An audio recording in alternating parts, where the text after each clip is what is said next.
안녕하세요. 이혼을 생각하고 있는 30대 여성입니다.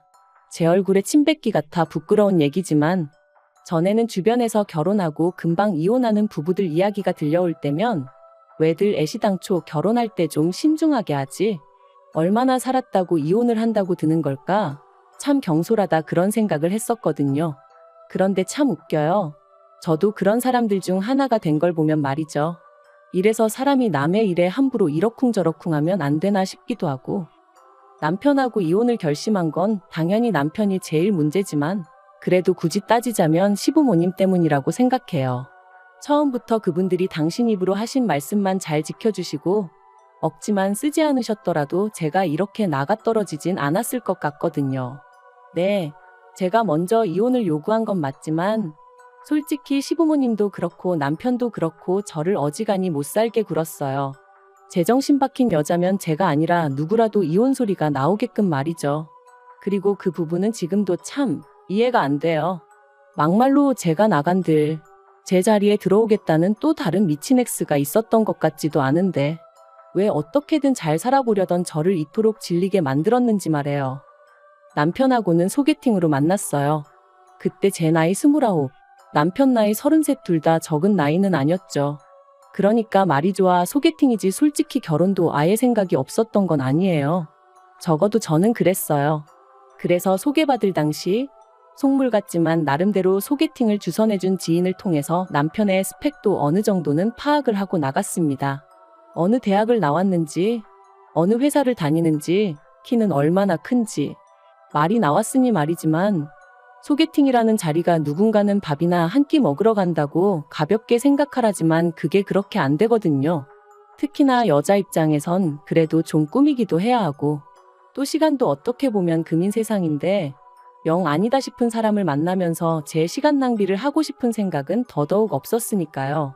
아무튼 그런데 주선자 말을 들어보니까 학교도 저랑 비슷한 수준의 대학을 졸업했다 하고 회사도 뭐 저한테 부족하지도 넘치지도 않는 곳이었어요. 그리고 키 같은 경우도 제가 대한민국 여자 평균이다 치면 그쪽도 대한민국 남자 평균치는 되대요. 그래서 그럼 한번 만나봐도 되겠다 싶었죠. 이후에 남편에게 들었지만 남편도 그 지인을 통해서 제 평소 사진을 10대장은 받아보고 정했답니다. 자기는 얼굴이 가장 중요했다나 어쨌다나요. 아무튼 그렇게 서로 어느 정도는 파악을 하고 만나서 그런가 쓸데없이 시간 낭비를 하는 기분은 아니었어요. 바로 서로의 취향이라던가 서로에게 직접 묻지 않으면 알기 어려운 것들을 알아가는데 시간을 쓸 수 있었으니까요. 그리고 다행히 저희들은 여러 가지 면에서 통하는 부분이 많았습니다. 그래서 이후로 4번의 만남을 더 갖고 바로 연애를 시작했어요.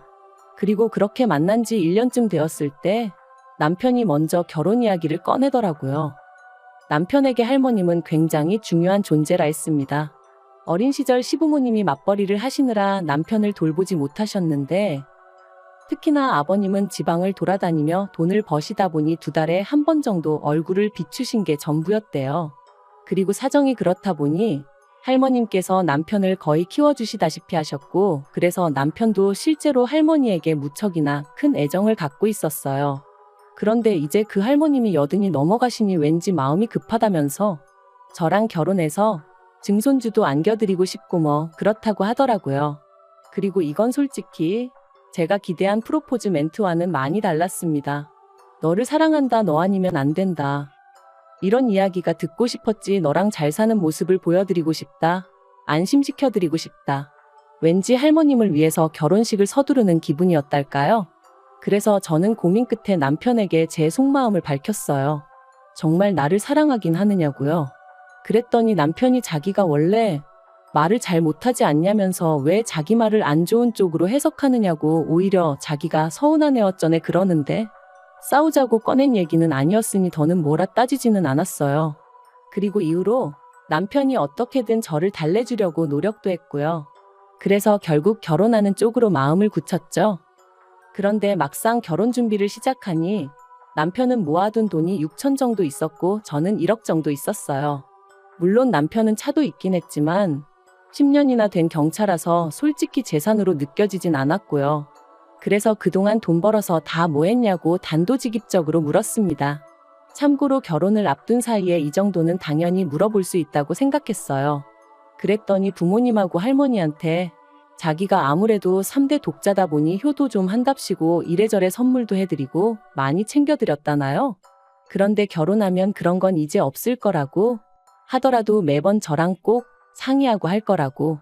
그래서 알겠다고 했죠. 그리고 상황이 그렇다 보니 양가로부터 도움을 안 받을 수가 없었습니다.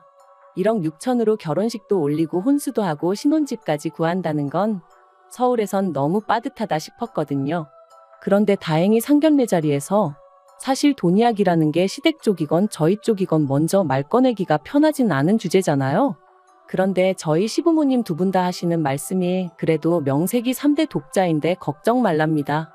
그러면서 자기들은 7천 정도 해줄 수 있는데 저희더러 맞출 수 있겠냐대요. 솔직히 전 3대 독자가 어쩌고 그러시길래 집까진 아니어도 한 1억은 해주시려나 그런 생각을 했는데 말이죠. 아무튼 저희 부모님도 7천씩 해주자 하시니 알겠다 하셨습니다. 그래서 계산해보니까 이래저래 3억이고 거기에 부족한 건 대출 좀 받으면 되겠다 싶대요. 그런데 결혼식을 한 달 앞두고 시부모님이 일방적으로 기도 안 차는 말씀을 하셨습니다. 주기로 한 7천을 못 주게 되셨다는 거예요. 그리고 그 이유는 더 황당했는데 아버님한텐 결혼 안 한 여동생 그러니까 저한텐 고모님이 계셨거든요.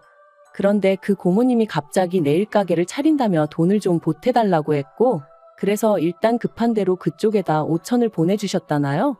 어이가 없었죠. 그래서 그럼 결혼은 어떻게 하라는 얘기냐니까 오히려 저더러 그게 무슨 소리냐 결혼은 원래 계획한 대로 해야지 하시더니 결혼식 날 축의금으로 돈이 꽤 들어올 거라면서 그때 일단 한 3천은 만들어주시겠다나요? 3천이 안 되면 그땐 당신들이 대출을 받든 뭐라든 어떻게든 채워주시겠다면서 말이죠. 그래서 솔직히 마음 한구석에선 불안한 생각이 들었지만 그래도 파혼할 용기는 없었기에 어떻게든 시부모님의 그 약속을 믿어보자 생각하며 식을 올렸습니다. 하지만 결혼식 당일 식 다 마치고 축의금 정산하자 하니까 시부모님이 또다시 말을 바꾸셨어요. 그게 뭐가 그렇게 급하다고 그러냐면서 일단 신혼여행부터 다녀오고 그러면 그 사이에 당신들이 싹 정리해놓겠다면서 말이죠. 그리고 이땐 솔직히 쎄한 마음을 감출 수가 없었습니다. 이러다 안 준다고 나오면 막말로 별 수 있나 싶기도 하고. 그래도 뭐 따져 물을 새도 없이 일단은 신혼여행을 떠났죠. 그런데 신혼여행에서 돌아와 시댁에 갔는데 시부모님께서 먼저 돈 문제로 할 이야기가 있다며 말문을 여시더니 축의금이 생각보다 많이 안 들어왔다며 겨우 700만 원을 주셨습니다. 말 그대로 황당하기 그지없더라고요. 7천천만 원에서 2천만 원 주시더니 이제 700만 원. 솔직히 2,700만 원도 적은 돈은 아니었지만 계속 말이 달라졌던 탓에 화도 나고 속도 상했거든요. 그래서 남편에게 이를 어쩔 생각이냐니까 축의금이 안 들어와서 그렇다는데 어떡하란 말이냐며 저더러 제가 속상한 것보다 해주지 못하는 자기 부모님 속이 더 상하시지 않겠냐고 그러니까 일단은 알겠다 하고 좀 시간을 드리자는데 이래서 사람들이 남편을 남이 편이라고 하나 별의별 생각이 다 들더라니까요. 하지만 남편 말대로 돈이 없다는데 그런 시부모님을 붙들고 제가 무슨 말을 한들 어디서 돈이 솟아날 리도 없고 그래서 남편한테 이 돈 문제가 해결되기 전까진 내가 얼마나 살가운 며느리 노릇을 할 거라고 기대하지 말라고 했습니다. 당신이야 당신 부모님이니 그러려니 하고 넘어갈 수 있을지 몰라도 내 입장에선 나뿐만 아니라 우리 부모님까지 괜히 농락당한 기분이고 그래서 기분이 너무 나쁘다고요. 그랬더니 남편도 뭐 탐탁치 않은 표정이긴 했지만 알겠다더군요. 그리고 이후로 시부모님과는 꽤나 대면대면한 상태로 몇 개월을 보냈습니다. 남편을 통해 건너듣기론 두 분은 제가 살갑게 굴지 않는 걸 트집 잡아 이젠 돈이 있어도 주기 싫단 식으로 말씀을 하시는 모양이었고 남편은 이런 이야기를 전하면 제가 돈을 받고 싶어서라도 살갑게 굴거라고 기대했는지는 모르겠지만 그건 남편의 완벽한 착각이었어요.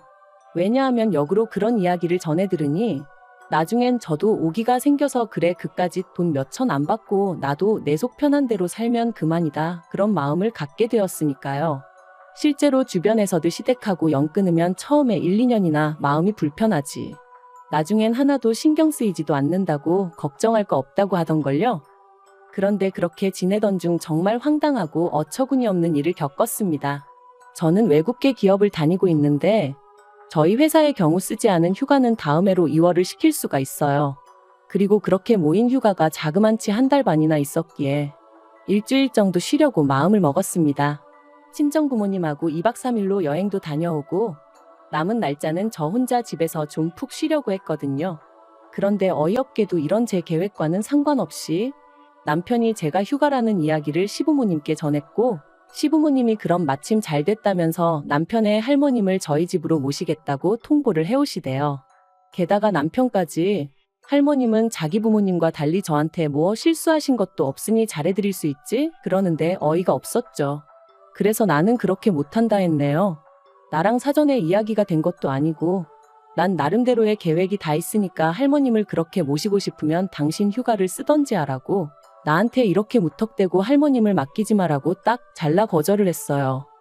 그랬더니 이제 시부모님도 남편도 난리가 났습니다. 편찮으신 분을 상대로 여기로 모시겠다 했다가 다시 저기로 가시라고 했다가 그게 무슨 짓이냐면서 말이죠. 제 입장에선 정말 억울해 미치겠기에 남편더러 그러니까 당신이 휴가를 내고 일주일 동안 할머님 곁에 있으라 했는데 그러면 남편은 자기가 어떻게 휴가를 일주일이나 내냐면서 그럼 자기 잘린다는 소리나 하고 있고 정말이지 계속 같은 이야기의 반복이었어요. 사실 제가 할머님과 있는 걸 극도로 거부감을 나타냈던 이유는 할머님이 치매도 있으신 데다가 저보다 키도 덩치도 크셨거든요. 그렇다 보니 엄살이 아니라 체력적으로 감당할 자신이 없었습니다. 실제로 어머님은 할머님한테 머리채도 잡아뜯기신 적도 있다고 했으니까요. 그런데도 이번만큼은 남편도 제 편이 아니었습니다. 서운하네 어쩌네. 그래서 결국 알겠다고 일단 친정 부모님과의 여행을 다녀오고 이후로 할머님과 어디를 모시고 가는 건 어렵겠지만 그래도 한 집에서 봐드리긴 하겠다. 그리고 이때만 하더라도 저는 시부모님이 지방에 일이 있어 가셔야 한다고 그래서 저한테 부탁하시는 줄 알았거든요. 그런데 이것도 어이없어요. 나중에 알고 보니까 두 분이 저한테 할머님을 맡겨놓고 두 분도 그동안 너무 힘들었다며 여행을 다녀오신 거 있죠. 아니 그런 이유라면 아들인 남편한테 말씀하셨어야지. 어떻게 상의도 없이 저한테 그러실 수가 있는 건지. 아무튼 그런 연유로 할머님과 함께 있었는데 문제는 아니나 다를까 첫날부터 할머니가 얼마나 저를 힘들게 하시던지요. 특히나 저희 집에 모시고 나서야 할머님이 혼자 거동 자체가 어려우시다는 걸 알게 되었습니다. 이때 살짝 어머님도 고생이 많으셨겠구나 그런 생각을 아닌 게 아니라 하긴 했고요. 그리고 3일째 되던 날 기어이 일이 벌어졌어요. 할머니가 부엌에 물 들어가는 저를 냅다 밀치셨거든요. 그래서 제가 엉덩방아를 찍게 되었는데 그걸로 허리가 어떻게 된 건지 이후로 움직일 때마다 말 그대로 정말 허리가 뒤틀리는 것 같대요. 그러니 저도 모르게 몸을 사리게 되었고 그러다 결국 이번엔 할머님이 화장실로 가시다 넘어지셨어요. 그런데 이 일을 알고는 남편이 말 그대로 쌩난리를 치더라고요. 어떻게 편찮으신 어른 한 분을 모시질 못해서 이 사단을 만드느냐면서 제 입장에선 너무 서럽고 화도 났어요. 정작 제가 다쳤을 땐 나이도 젊으면서 엄살 부리지 말라 괜히 약한 척하는 거냐 그런 소리나 해댔거든요. 그래서 저 때와는 상반된 남편의 반응을 보니 얼마나 정이 떨어지던지. 그래서 그 길로 친정에 왔어요. 친정에 와서 곰곰이 생각해 보는데 생각할수록 분한 거예요. 결혼식 때도 얼렁뚱땅 돈도 다 못 받고 식을 올렸는데 이제 제 휴가를 핑계로 할머님을 모셔다 놓더니 할머님 병세나 제 상황은 생각도 안 하고 그저 서운하다 괘씸하다만 해대는 게 그래도 이때까지는 이혼 생각보다는 할머님은 다시 시부모님 댁으로 모시고 남편이 저에게 정식으로 사과하면 넘어갈 생각이었어요. 그런데 남편에게 빨리 시부모님더러 모시고 가시라 연락드리라니까 그렇게는 못한답니다. 며칠 계시는 동안 손자된 도리도 못했다면서 자기가 그렇게 못한다고 당분간 같이 지내면서 챙겨드려야겠다며 저더러 아직 휴가만이 남아있지 않냐고 회사에 그거 써야겠다고 하라는 거예요. 그리고는 저한테 이참에 할머님한테 좀 잘해드리고 정도 붙이라면서 자기한테는 뭐 세상 그 누구보다 소중한 분이라나요? 참나 그렇게 소중하면 당신이 곁에 있으라 했습니다. 나는 막말로 생판남이나 다름없는데 나더러 치매 걸린 할머님을 어떻게 모시라는 거냐 못한다 했죠. 솔직히 까놓고 말해서 남편은 당연하고 시부모님하고도 제가 원만한 사이였으면 좋은 마음으로 노력해보겠다는 소리가 나왔을지도 모르죠. 하지만 그때 제 심정은 내가 왜 그렇게까지 해야 되지? 였어요. 그런데 남편은 계속해서 이건 말이 되네 안 되네. 그리고 저는 저대로 그런 남편을 보고 있으니 도끼가 오르더라고요. 그래서 친정에서 출퇴근해 가면서 그 사이에 집을 내놨습니다. 여담이지만 처음으로 남편이 결혼할 때 돈을 쥐꼬리만큼 들고 와서 다행이란 생각이 들었어요. 그래서 제가 제 명의로 집을 계약할 수 있었거든요. 아무튼 부동산에다가 금매로 내놓고 또 타이밍 좋게 사겠다는 사람이 나타나서 남편에게 집 팔았으니 그런 줄 알고 할머니 모시고 나가라 했습니다. 그랬더니 남편은 남편대로 자기 이제 회사 복귀해야 되는데 무슨 말도 안 되는 소리를 하냐면서. 알고 보니 남편은 제가 결국 체념하고 돌아와서 할머님을 모실 줄 알았던 모양이에요. 어이가 없었어요. 무슨 근거로 그런 착각을 하나 싶은 게. 그리고 그렇게 남편하고 대판 싸우고 결국 이혼 이야기가 아닌 게 아니라 나왔죠. 저처럼 계산적인 여자하고는 자기가 질려서 못 살겠다길래 나야말로 너나 너희 가족처럼 염치 없는 사람들하곤 두 번 다시 상종도 못하겠다 해가며 어쨌든 또 하나 다행이었던 건 결혼 비용 문제로 마음이 많이 상했던 만큼 혼인신고는 미루고 있었거든요. 그래서 이혼하는 건 일도 아니었어요. 다만 남편이 자기가 결혼할 때 들고 온 돈을 고스란히 돌려달라길래 그걸로 또 한바탕 소란이 있긴 했었지만요. 남편은 저랑 헤어지고 자취방을 구한 듯 했고 할머님은 시부모님 댁으로 가신 눈치예요. 남편이 저 때문에 할머님 건강만 악화되셨다며 책임을 묻겠다길래 그러라 했는데 뭐 아직까지 이후로 들려오는 소식은 없네요. 저희 헤어질 때 시부모님도 당연히 난리셨어요.